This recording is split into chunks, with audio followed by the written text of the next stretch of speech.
we've got one of the best programs that we've ever had. And these are 4 incredible individuals back here that you're going to enjoy getting to hear. CEO Cafe was called a cafe so that it would be more of a conversation than a speech or a presentation. So we're expecting you to participate. And when you hear these 4 individuals, and I'm including Paula in the group, so you can ask her questions too. But we have 3 panelists. If you can't think to ask one of them a question after you hear about them, we're not going to let you come back. Gina Butler is the founder of Gigi's Cupcakes. I drove all the way from here to Cool Springs for 2 reasons, to meet her and to have a cupcake, and they were both delightful experiences yesterday. So, but when you talk about entrepreneurs, her mama, Ann, is here, right? Raise your hand. She says this was an entrepreneur from early on. They had a little garden, and she'd put the garden products in the wagon and go around the neighborhood selling them. And when she was 15, bought a mop and a bucket and started a cleaning company. And a few years ago started Gigi's Cupcakes, and it's had incredible growth. And I'm not going to steal her thunder. I'll let her tell you about the incredible growth. Sherry Deutschman is the founder of Letter Logic, which has not only had a phenomenal 8-year growth, and I'll again let her tell you about it, but has one of the most impressive corporate cultures and employee-centered atmospheres I have ever heard about in my life. I'll let her tell you about it, but you will be impressed. Beth Chase comes to us from IBM, founded her own business consulting and IT consulting company, C3, that is right in the corridor of the Davidson County IT healthcare explosion that we're having here, and has been involved with the Entrepreneur Center downtown and helping encourage that, and the Technology Center, and is on the cutting edge of keeping companies in this area on the cutting edge of technology, particularly healthcare. So you will want to hear from her. Her company's growth is impressive. Now, one thing I noticed when I went back and looked at family photos was, as a father, I did the picture taking, and I was never in any of the pictures. That happens to moderators, and so we're not going to let Paula get away with that this morning.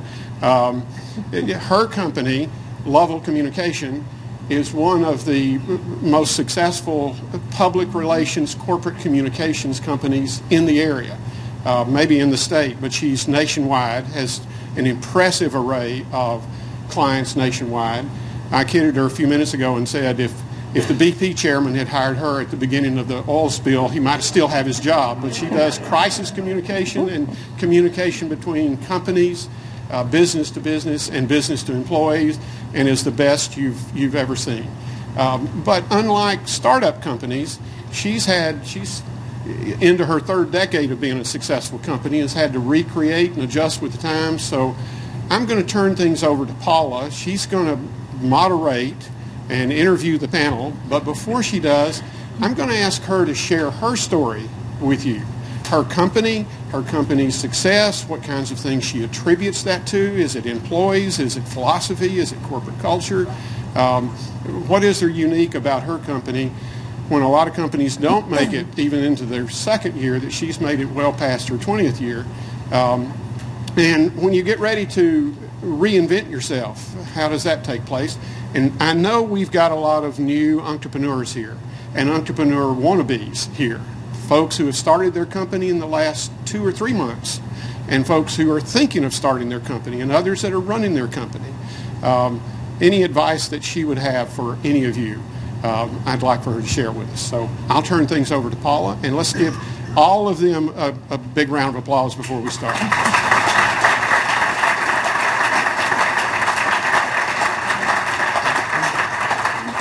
Before I hand the microphone to Paula, I did want to make one other observation. We have 2 special guests up here. Mercedes Jones was in charge of all the Schermerhorn project, which was impressive, started her own company, and her mama is here, who was one of the first female contractors in the state of Tennessee and is the only one in the Tennessee Hall of Fame for builders. And so let's give both of them a hand for being here.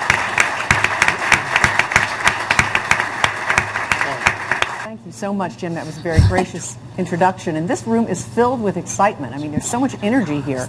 So I just want to ask, how many of you are entrepreneurs, have started a business at some point? Wonderful. How many of you are contemplating starting a business? Hands go up. They stay a little lower. I know about that fear factor, but it's a real driver, the fear. I'm happy to be here, and I want us to get some advice from this audience as well as from our fabulous panel. I'm really impressed with all three of these women who I've known from a distance, and some closer than others. They are roaring successes. Jim asked me to tell you a little bit about my company, and first I'll say that Lovell Communications manages brand reputation for companies. We grow and start companies and help them through marketing communications. This is my second career. I was a reluctant entrepreneur. I was raised in a family of corporate America, where everybody I knew had been with a corporation for 40, 50, 60 years. I never expected to be an entrepreneur. But it is the best thing I ever did for myself and for my family. I had a career. My business is 23 years old. I had a career prior to that. I was a writer in television, and I worked for the sister station to CNN, WTBS. I worked for Channel 4 here in Nashville. Worked for ESPN through a show in Baton Rouge, and I worked for a great show called PM Magazine, as some of you may remember. So I did that for about 20 years. And then I had a life-changing personal event, and it caused me to reassess things. And as I was sitting around with in addition to the life-changing event, I also had a son, a new baby, which is life-changing in and of itself. And I was sitting around wondering what I was going to do during this short period. And a college sorority sister of mine came to me and said, you know, I work for a great ad agency here in town. We'd like you to come over and start our PR division. And I said, what's PR? And she said, well, you know those articles you write for magazines and for newspapers? I said, sure. She said, you just do the same thing, but you write the word press release at the top. Well, that's not what PR is, but I didn't know any better. So I said, sure, that sounds like I can do that. I went to the firm, and I stayed there a couple of years. And I decided, for a variety of reasons, that, guess what, I wanted to be a partner. But the firm had 4 partners, and I went to them and said, hey, you know, I'd really like to be a partner. And this, by the way, was after the CEO had come to me and said, way to go, Paula. Just want you to know in the first 8 months you've taken our revenues up 600%. And I was like, yes, leverage. So I said, hey, how about making me a partner? Well, long and short of it, they didn't want to, because there were 4 partners. And that is also the best thing that ever happened to me. So I thought about it. I did some research. I put together a little business plan, and then I went to them and I said, look, I'd like to start my own firm, but I want you to know I'll stay here a year, 6 months, 2 weeks, 3 months, and I'll transition every single client over to you, and will not take a single client. And they said to me, you be gone by 4:30 this afternoon. So, having prepared for that, I did leave, go across the street, went into the basement of a bank, and that was the beginning of Lovell Communications. 23 years later, we are still in the same building on the 3rd floor. I call it the penthouse, in a little more space, and we have clients in 45 states, specialize in healthcare, transportation, education, banking, and finance, and do about 50% of our work in crisis communication. So that's the story behind Lovell Communications, and I want now to talk to some of our really special guests and our panelists, and I'm going to start with you, Beth, and ask if you will tell us in a few minutes about your firm, your story, and then we'll move on. Sure, I'd be happy to. And thank you for having me this morning. I'm looking forward to the conversation. I went to Vanderbilt, actually grew up in Kentucky, went to Vanderbilt, and I've been here now for 30 years. So when I say that, it makes me sound so old, and I still feel very young. But I started my career with IBM straight out of Vanderbilt. Worked at IBM for 12 years in a variety of roles, from technical roles to financial analyst, and then ended up in sales when I was young, actually working with HCA here 25 years ago, which was a great experience as a young person on the IBM team working with HCA. And in those days, HCA and IBM had a very strategic relationship. Tommy Frist was on IBM's board. IBM's CEO was on HCA's board. So I was young and in the middle of all of that, and that was a lot of fun. One day, somebody came to me at IBM and said, I just saw you facilitate a meeting. You need to be in consulting. And I didn't know what a consultant was and had no idea that I would even fit in the consulting business. But I said, sure, I'll try it. So I moved over into the consulting business and fell in love with it, and really knew that that's what I wanted to do with my career. And so I actually tell young people today to take a job, learn, go to the next one, learn, and you end up finding really your niche. So I found my niche, began to consult, headed up a workflow consulting practice for IBM for about 5 years and loved it.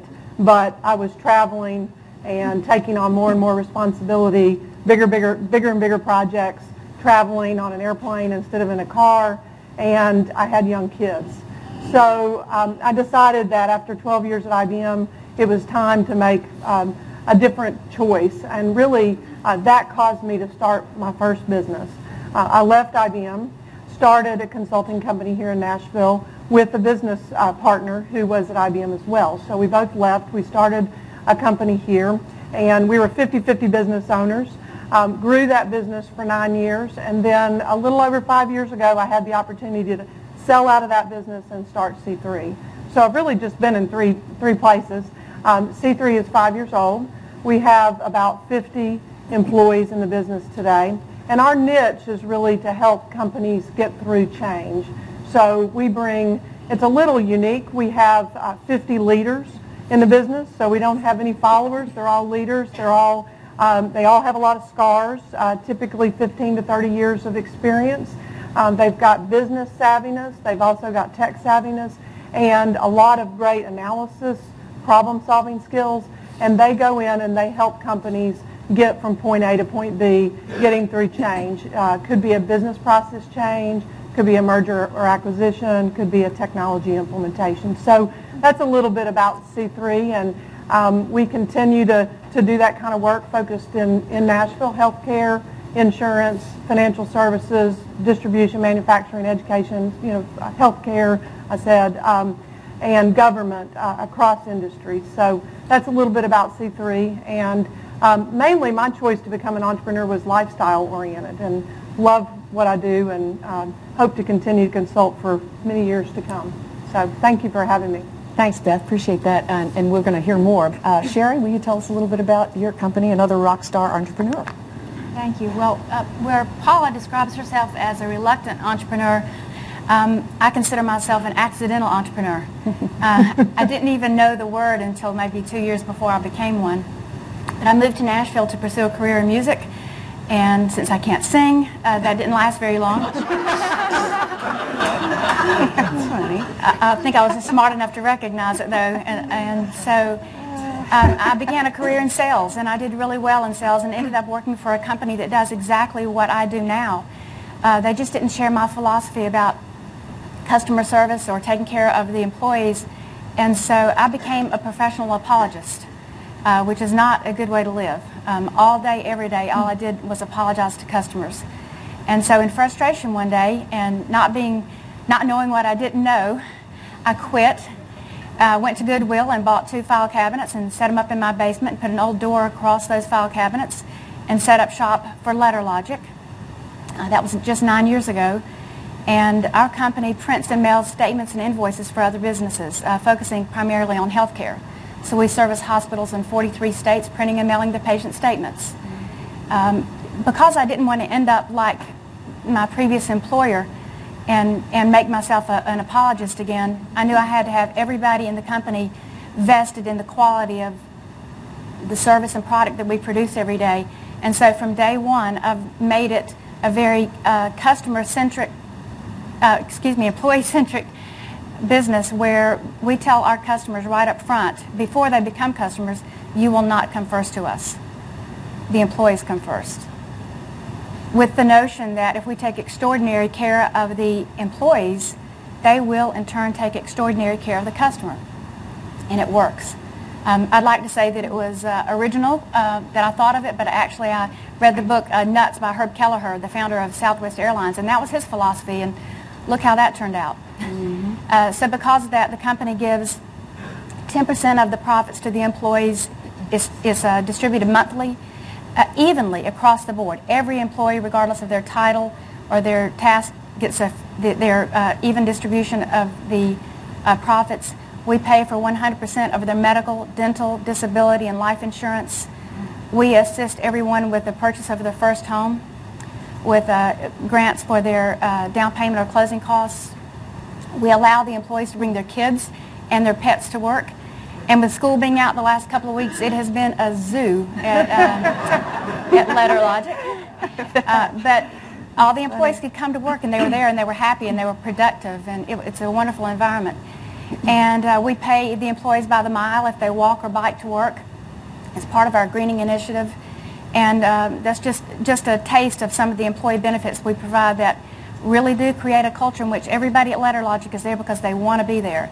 And they come to work every day happy and provide extraordinary service, so that 100% of our clients say they would highly recommend us. And that has led to a company now where we have almost no debt, and we're at $20 million in annual revenue and growing at the pace of about 30% a year. Great. Wow.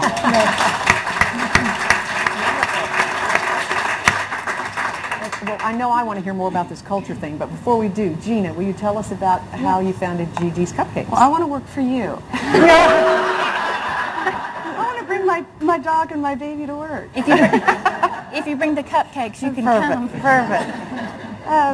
I started out as, we have a similar story. I was a country singer, and I started singing when I was 7.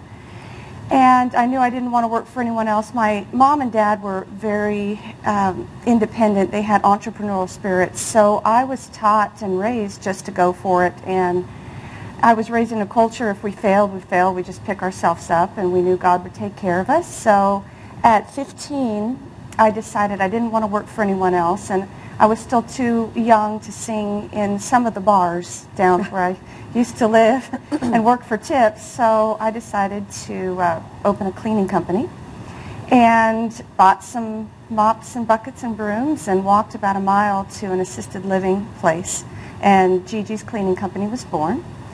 And I would sing at night, and that was in California, in a little farm town in California.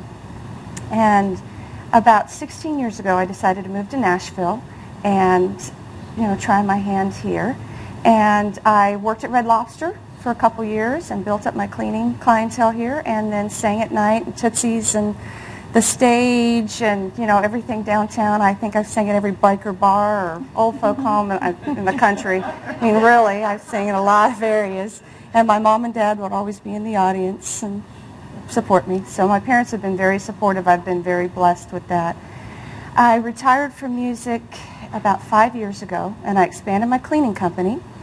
And my older brother Steve went to New York City and stood in line at a cupcake shop for 2 hours. And he called me, and he's like, "These aren't as good as yours and Mom's. You should open a cupcake shop." Because we've been bakers. My grandma's a baker. My great aunt's a baker. We had bakeries, and my dad had some restaurants. So that was something that was very familiar to me. I think I just learned baking from osmosis through my mom and my grandma. So I took some home recipes that were mine and my grandma's and my great Aunt Ruby's and combined them and decided to start a cupcake business. I went to 4 banks, and they all laughed in my face. I mean, they literally laughed at me. And I had some savings, and I had I was very great credit, debt-free, but they still laughed at me. And they were like, "Cupcakes? Are you kidding me?" I'm like, "No, it's going to work. It's going to work." So what happened was, one of my bankers, he didn't give me a loan, but I had 4 credit cards with a certain bank, and instead of I took out cash advance loans, and instead of doing 20% or 15%, he got them down to 9%, 6%, and I took $100,000 out cash advance loans and started Gigi's Cupcakes down on 19th and Broadway. And when I first opened my doors, I had $33 left on my checking account. And they're like, "You have to advertise." And I said, I don't have any money. I have $33. What can I do, stand out with a sign? Which I did. And I wasn't afraid to do that. I still have my cleaning company. So the day before I opened, February 21st, 3 years ago, it'll be our anniversary, February 21st. And I cleaned 3 houses to pay for the plumber. He was at the store waiting for me. And I told him, "Don't cash the check. There's hardly any money in there." I had 1 week to pay a $4,500 rent, which I've never paid in my entire life, a food bill, and my employees.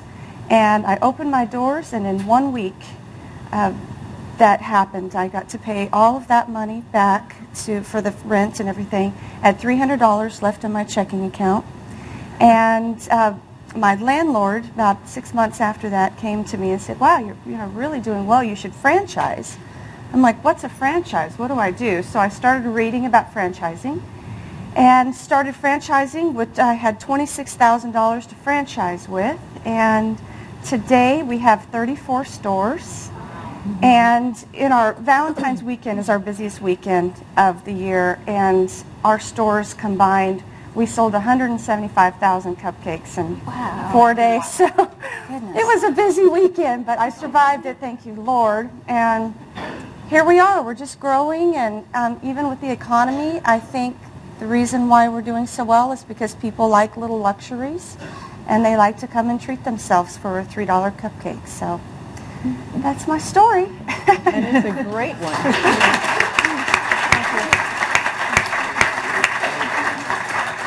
Those are all wonderful stories. Now, the floor is open for questions at any time. I'm going to ask questions until one of you is brave enough to decide you want the microphone. And I think, Jim, are you going to walk around handing the microphones? What I'm hearing is we have reluctant entrepreneurs, accidental entrepreneurs, intentional entrepreneurs, and so on. But I think there's something in common. What do you think drives a person to want to have their own business? And maybe, Gigi, since you were 15 and you knew that, you might be the first to answer. Guts. Guts? Yeah.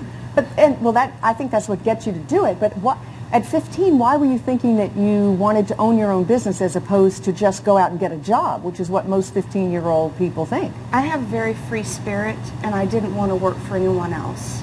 I wanted to make sure that I worked hard and had that control to be my own boss.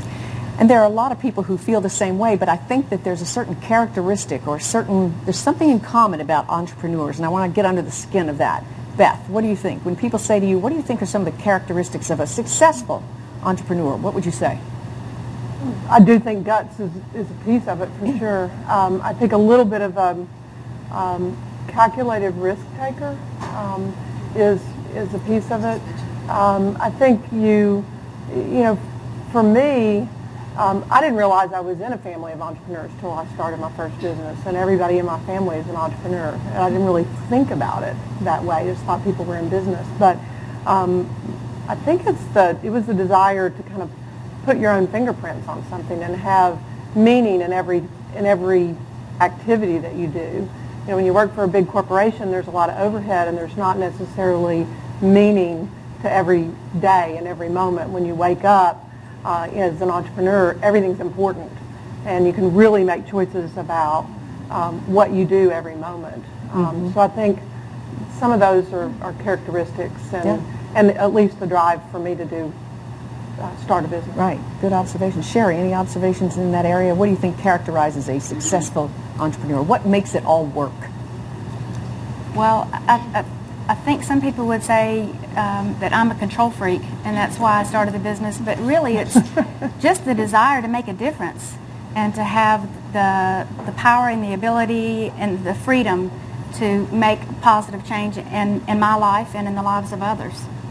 And you are quite famous for your culture, and I love to hear about it. Thank you. Did you ever get any pushback from a client when you said, I want you to know you're not my first concern, you're second? Did you ever get any pushback? There's always a little shock on their faces for a few seconds, and then when I start telling them why, across the board they get it. They understand, and later they really appreciate the value of that. Yeah. And let's talk a minute about borrowing money. It's something you always have to talk about. I borrowed just a little bit of money. I took out a family loan and just went to my father and said, I kind of need a line of credit, what will you give me? And we negotiated a family loan at a very low discount rate. So how did you all each borrow money? I think we heard a little bit from Gigi. I used some personal savings. So actually when I left IBM, I sold some of my IBM stock, which was helpful, and started the business. The other thing, so I've never borrowed money for either business, which is a little bit unique. Our strategy in both of the businesses was to grow the business one client at a time.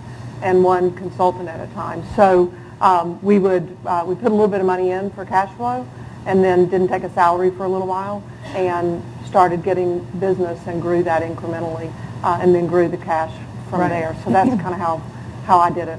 How many of us didn't take a salary for a little while? Yeah, and My husband thought I was crazy. a lot of people in the audience too. Sherry, tell us about did you need to borrow money? How did that go? I did. I originally needed about $350,000, and I went to several different entities to get that money. The banks wouldn't talk to me at all. But 5 people that I approached said yes, they would give me the money. And I think that the offers they gave me, the strings that were attached to those offers looked more like rope to me than strings. And one person was going to generously allow me to have a $35,000 a year salary, and I could own up to 5% of the company eventually. So it was easy for me to walk away from that. I sold everything I owned that had any value whatsoever, cashed my 401k, changed my lifestyle dramatically, and funded the company till we were at $4 million in revenue before I went back to the bank and said, at that time I needed more than $350,000, and they said, you're still not bankable. But they did take me to venture capitalists here in town who ended up being much more an angel funder who gave me the startup capital, not the startup capital, the growth capital to get out of my basement and into the factory that we're now housed in. So I think we hear a lot of risk takers, but controlled, really measured risk taking. Although that's pretty risky to sell everything you own. That's really a leap of faith. Talk to me about what the most difficult part of starting a business is, or just running a. You're not a small business. Running small businesses or smaller businesses. Gigi, what about you? I think the most difficult part is finding the right people to work for you, and someone that's like-minded, that you can trust. I think that's been a huge thing. But I've fortunately found some wonderful people that love to bake and love to be in that environment. So I think employees is the #1 thing. If they're not happy when they come in the cupcake shop, or when people come in the cupcake shop and we're selling cupcakes, we're not selling something that's not happy. So that's very important to have. It's very important to have someone that exudes that happiness and wants to have customer service. Now, how are you going to control that with 34, 35, soon to be 110 franchises? How do you keep control over that? Well, the way I try to keep control is when someone comes to me for a franchise, I go with my gut on how I feel about them. Most of my franchisees are very successful. They've already had businesses. They're doctors or lawyers or entrepreneurs themselves, and they already understand the work ethic. So I try to choose people that have the same like-mindedness, and they want the same type of people that come on board. So it hasn't been really a problem at all. Okay. No, that we start with the owner. If the owner's passionate and they care, it's important. Difficult times. What's the most difficult part, Sherry? I think for me, I don't have a college education, and when I started the company, I went and bought a business plan for dummies and wrote my business plan for that. And I didn't know how to read a P&L. I didn't know how to read a balance sheet. I really didn't know basic finance. Mm-hmm. And I knew how to make the money. I knew how to make the sales. But that was, I learned the hard way when a bookkeeper was misappropriating funds, and forced myself to learn the financial side of it. And I know it now.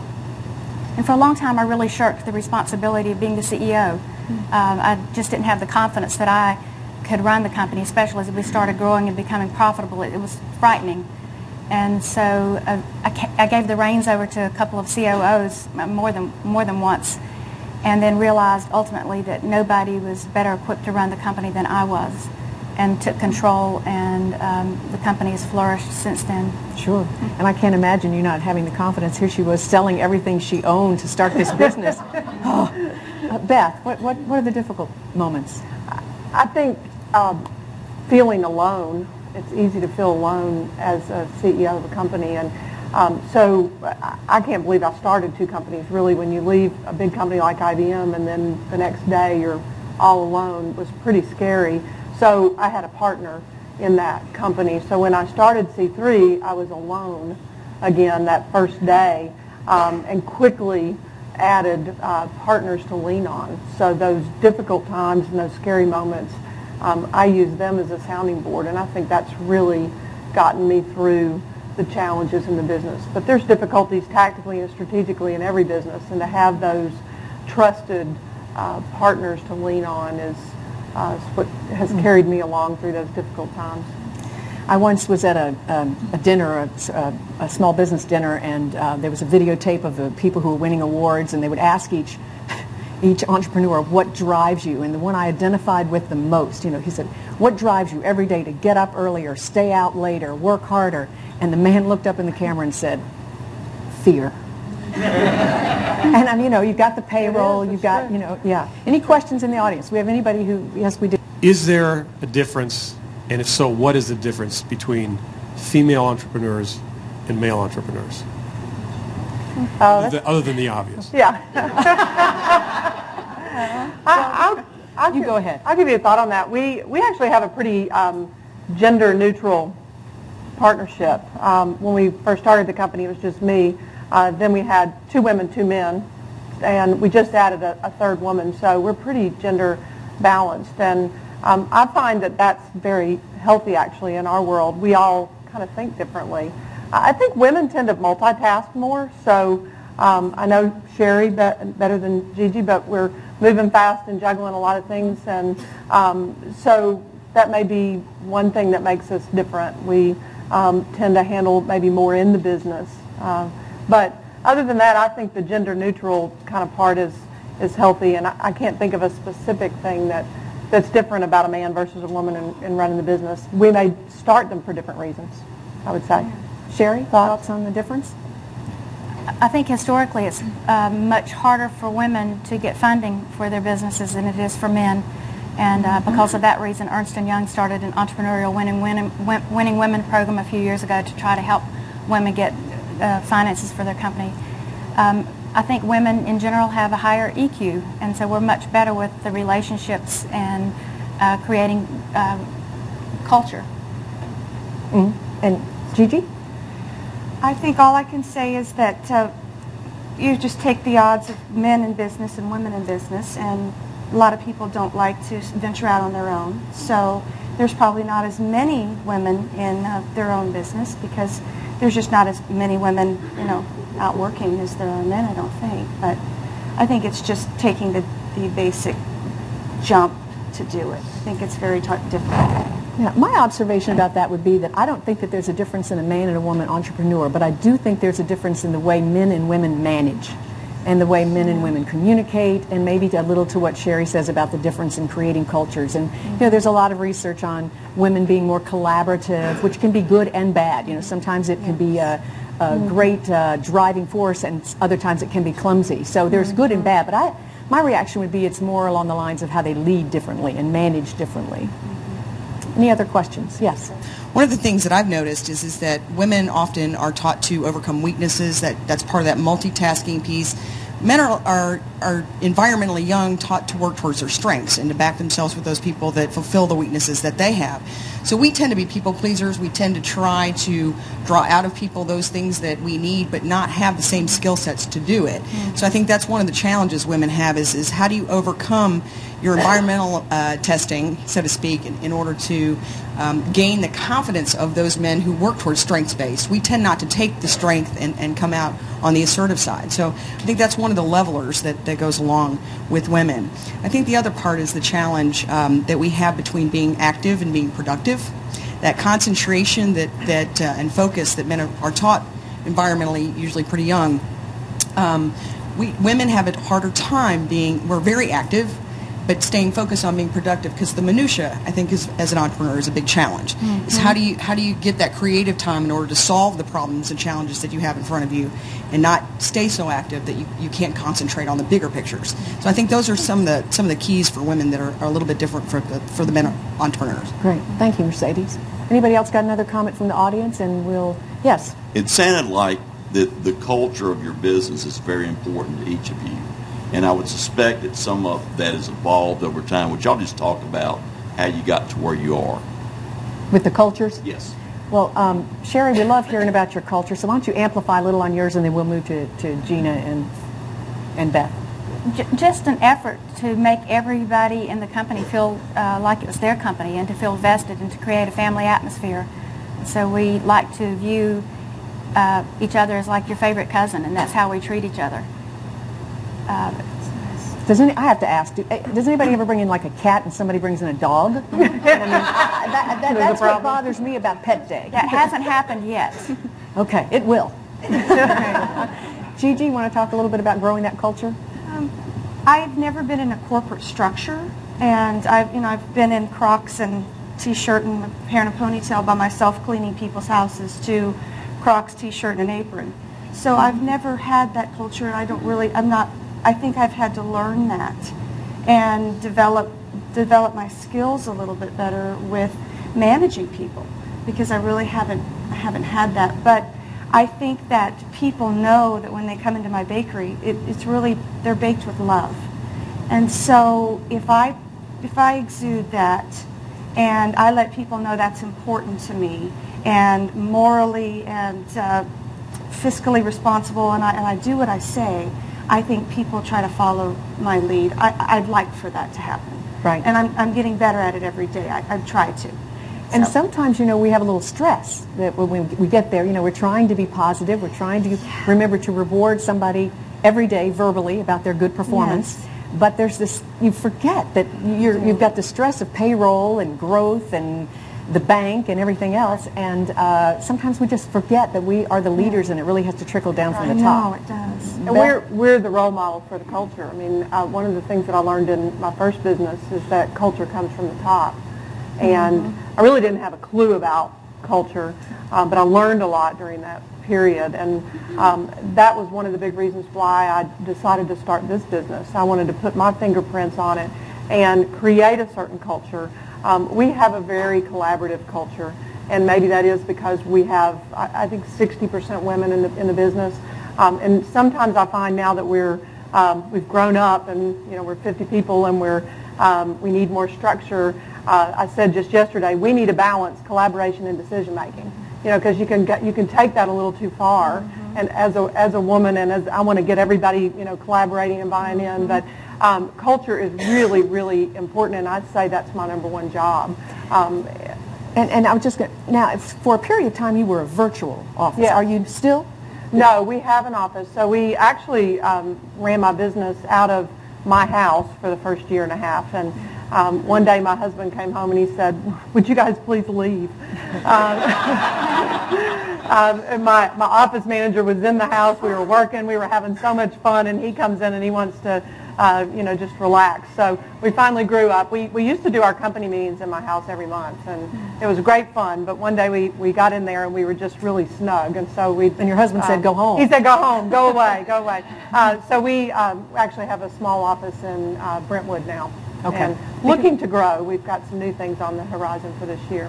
Because one of the things about small business and starting a business is many times we start them out of our home or a basement, and it's hard to grow a culture when everybody's virtual. That's a real mystery to me how you do that. And I think we have a question over here. You all have grown your business to a certain point. Where do you see yourself going in the future? Are you going to expand more? Are you going to stay to the core of your business? Or what do you see for yourselves going forward? Gigi? I'd like to have 100 stores. That's kind of my goal within the next 3 years. And from that, I'm not sure. I'd like to stay on and keep baking, and it's a passion of mine. So I don't see an exit strategy yet, but I didn't really have an entry strategy, so trying to just winging it. Do you have one for the baby? Oh, I do have an exit strategy for the baby. It's called C-section. No, I'm kidding. Sherry? Our goal is to be at $100 million in revenue with no debt by 2018, and we are achieving that goal by staying with our core product and expanding into electronic delivery of statements and invoices, which I think will be much more profitable than paper, and also probably setting up a West Coast factory sometime in the next couple of years, simply because that will also enhance our ability to service our clients' needs on the West Coast. Let me ask you a question, Sherry. During the recent, your business is how old? 9 years. Okay, so you've been through the recession like I have, like all of us have. What happened with the growth trajectory during that time? Fortunately, my business is recession-proof because when things are, or at least recession-resistant, when times are bad, people aren't paying their bills on time, so I'm sending more collection notices. And when times are good, they're spending more money, and so there's more statements going out. So our growth continued the same. A smart business. Beth? In terms of plans for the future, that's probably the number one question that people ask me when we're interviewing new people to join the team. And as an entrepreneur, I always kind of act like I'm winging it too. You know, you want to stay nimble, you want to stay flexible, you want to kind of meet the demands of the market in the future. So we don't have any fancy plans to be $100 million in revenue. We really are always trying to grow quality, not necessarily quantity. So it's a little different. We're a boutique consulting firm. We're not planning to add other cities, but we are looking at staying fresh in terms of adding new services and making sure we continue to stay relevant for offering those kinds of new services to our clients. So that's really more about what we're looking at. And as Jim mentioned about my firm is 23 years old, and you know it has been a little of a roller coaster, but thankfully it hasn't gone like this. It's kind of gone like this. So, and we are also sort of a boutique firm, and the biggest challenge we have is, you know, if you're in this personal services business, which is really what we are, we bill by the hour. It's very challenging for me to know when to add people. Do you add the people before you have the accounts, or do you have add the accounts before you have the people? And if you add the accounts, then you might not service the account as well. But if you add the people, you've got a cash flow issue. So it's a constant challenge. I think we have a question. You just led into exactly what I was wanting to ask all of you about, and that's how you manage the growth. Because my wife started her business 15 years ago, and then I came into it in 99. She started in 96. And, you know, we have grown. We've been, knock wood, about 34 to 37% a year the last 3 years. But how do you manage that? I mean, did you plan to have a corporate structure ahead of time, or is it sort of a reactionary thing? And, you know, how did you grow the management teams? How did you decide when to add the personnel versus the revenues versus, you know, all that? Right. I'll give a quick answer to that, and then ask the panel to. The way we grow is we grow until we're about to bust. I mean, till there's so much pressure on all the individuals at the firm that they really, you know, they're working 10 hours a day and they just can't do it anymore, and then I let off the steam by adding new people. It's the only way I know to do it. It works, but it's very important to have the culture, to have a good culture, because people could resent that. So you have to factor rewards into that. You have, you know, whether it's through bonus plans or whatever, and you have to pay people for their work. And then you have to give them some time off when you've worked them to a frazzle. And in our business, people get nervous because they say, okay, I don't have anything to do today, oh my gosh. Well, I sometimes have to say, that's okay. You just worked till midnight for the last 3 weeks. Right. It's okay to let off the steam. How do you all manage that? It's funny that you said that, because that's the way we are. We're very lean. So we grow till we bust and then add. That's a really good way of saying it. As we go through an annual strategic planning process, and then we kind of keep tabs on it throughout the year and watch it and adjust as things change, because it's really hard to predict when you're in the people business. But I recently said to our recruiting arm, your job is the funnel needs to be, the supply needs to always be greater than demand. And then we said to the business development team, your demand always needs to be bigger than supply. And so there's that natural tension there that we've tried to create to help with that. But I think it's really Paula's answer. We are at the end of the hour, but I want to give both of you an opportunity to answer that question, if you would, just briefly. Sherry? For years, we were just flying by the seat of my pants, and and your money. And a couple of times we had to stop sales for 6 months at a time because we had a backlog of sales that we couldn't fulfill. And so we got smart a couple of years ago, hired a corporate strategist who helped us look at what does a $100 million company look like in your space, and how are you going to get there. And now it's very strategic. We're hiring people, looking at them, can you work for a $100 million company in this position? And just being much more strategic about every move. Great. That's a great idea. And Gigi, one last word? I think that we've grown so quickly in 3 years that I feel like imploded And we've exploded, but we're imploding. My brother is on the team. My mom helps with all the new recipes that we have. My dad helps with construction. Alan Thompson helps with selling franchises. So we've had to expand, but it's been very scary for me because I'm like, oh, can we afford this? But we have to do it. I mean, you can't not add people to help with corporate structure. So that's been a challenge for me, but I've had to do it as I've exploded and then, grown. Incrementally, yes. Well, this has been a great panel, and I know you want to join me in thanking them.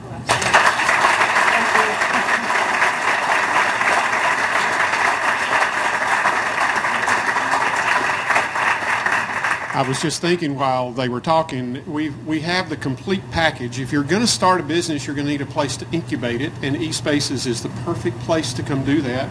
You're going to need consulting, business consulting, and Beth and C3 are here, and you're going to have to build those clients, so Sherry's here. And like Sherry keeps hers happy, you're going to have to feed them cupcakes and keep them happy. And if you want to get that corporate message out, Paula is here, and if you need money, the Bank of Nashville is here. We have the complete package. Let's give them all a hand.